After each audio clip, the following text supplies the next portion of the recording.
Saludos distinguidos participantes de la asignatura Derechos Fundamentales en la Constitución. Soy Marta Toribio, facilitadora de la Maestría en Derecho Constitucional. En esta ocasión abordaremos el tema relativo a los límites de los derechos fundamentales y las normas de clausura del sistema de libertades. Recuerden que en la cápsula anterior estuvimos hablando de los derechos fundamentales y establecíamos que estos son los pilares fundamentales en una sociedad democrática, ya que garantizan la dignidad, la libertad y la igualdad de todas las personas. Pero que sin embargo, es importante reconocer que estos derechos no son absolutos y pueden encontrar algunos límites legítimos en determinadas circunstancias. Estos límites pueden estar fundamentados, o sea, pueden ser considerados como necesarios para proteger el orden público, la seguridad, el bienestar social y los derechos de los demás individuos.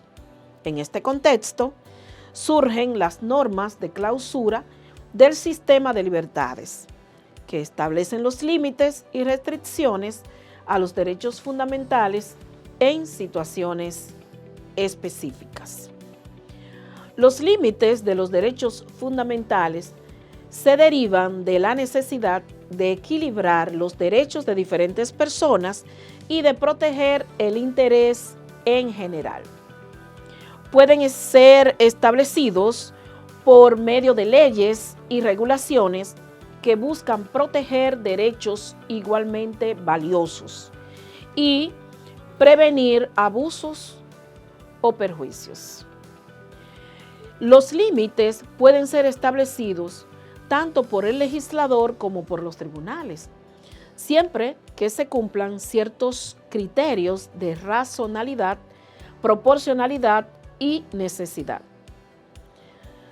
En otro orden, las normas de clausura del sistema de libertades podemos definirlas como aquellas que establecen restricciones o excepciones a los derechos fundamentales en situaciones específicas y suelen estar previstas en la legislación y pueden ser activadas en caso de emergencia, seguridad nacional, protección de la salud pública, orden público o protección de otros derechos fundamentales, como por ejemplo, en la situación de crisis o pandemia, es posible que se restrinjan temporalmente ciertos derechos, como la libertad de circulación o el derecho a la privacidad, con el fin de proteger la salud y la libertad de la población.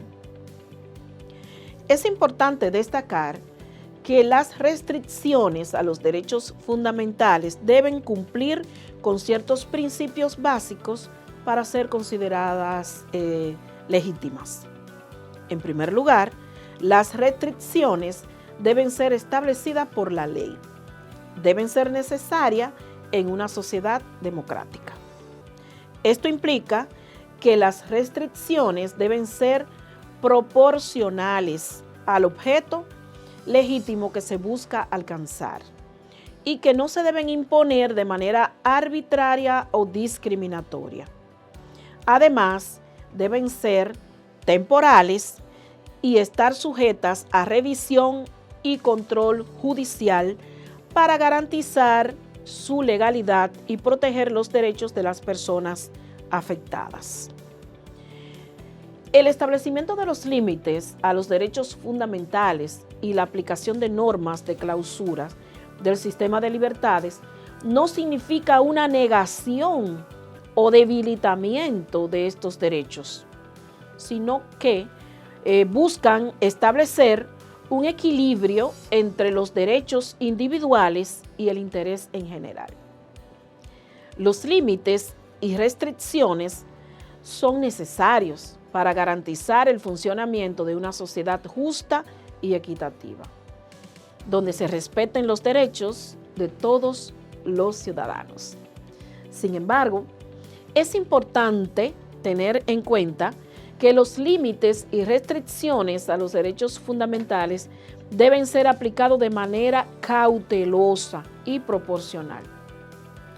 Los poderes públicos tienen la responsabilidad de garantizar que estas restricciones sean necesarias, proporcionales y que no se conviertan en mecanismos de abusos o represión.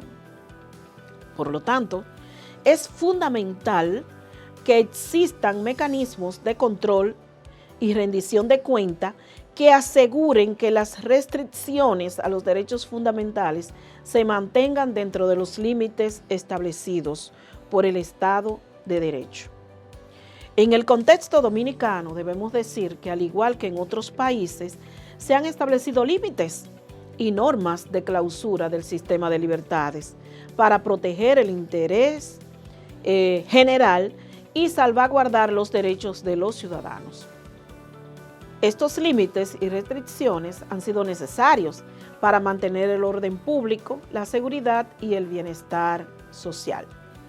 Un ejemplo de limitación de derechos fundamentales en nuestro contexto de República Dominicana se puede observar en el marco de la libertad de expresión. Si bien este derecho es reconocido y protegido, existen ciertos límites establecidos por la ley para prevenir la difamación, el discurso de odio o la incitación a la violencia. Estos límites buscan proteger la reputación de las personas, mantener la convivencia pacífica y evitar el daño irreparable a la dignidad de los individuos. Otro ejemplo que se encuentra en el derecho es el derecho a la privacidad. Si bien este derecho es un derecho fundamental, en casos de investigaciones criminales o de seguridad nacional, las autoridades pueden realizar intervenciones o vigilancia electrónica con el objetivo de prevenir delitos graves o proteger la seguridad pública. Estas medidas están sujetas a controles judiciales y deben ser proporcionales y necesarias en una sociedad democrática. En el ámbito de la libertad de reunión y manifestación, también existen límites establecidos por la ley. Si bien se reconoce el derecho a la protesta pacífica, las autoridades pueden establecer restricciones para garantizar la seguridad pública, prevenir actos de violencia o proteger derechos de terceros. Estas restricciones deben ser, reiteramos, proporcionales y no pueden en modo alguno convertirse en mecanismos de represión o limitaciones injustificadas de la libertad de expresión. En nuestro país también se han establecido límites y normas de clausura del sistema de libertades en situaciones de emergencias o desastres naturales. Por ejemplo, recientemente, durante la pandemia del COVID-19, se impusieron algunas restricciones temporales a la libertad de circulación, el cierre de establecimientos comerciales y limitación de reuniones públicas. Pero esto fue con el objetivo de proteger la salud y prevenir la propagación del virus. Estas medidas, aunque limitaron temporalmente ciertos derechos fundamentales, fueron justificadas en aras de proteger el derecho a la vida y la salud de la población. Distinguidos participantes, a modo de conclusión debemos decir que es muy importante destacar que en los ejemplos que nosotros hemos plasmado en esta cápsula, las restricciones y límites a los derechos fundamentales deben ser establecidas por la ley. Deben estar sujetas a un control judicial. Además, deben ser temporales, proporcionales y necesarias en un Estado o una sociedad democrática. El Estado tiene la responsabilidad de garantizar que esas limitaciones se mantengan dentro de los límites establecidos por la Constitución y que no se conviertan en mecanismos de abuso o violación de derechos humanos. Así que distinguidos participantes, les exhorto a reflexionar respecto del contenido que hemos abordado y a asumir con entusiasmo lo que de dicho contenido ustedes puedan aprender. Muchas gracias y seguimos en contacto.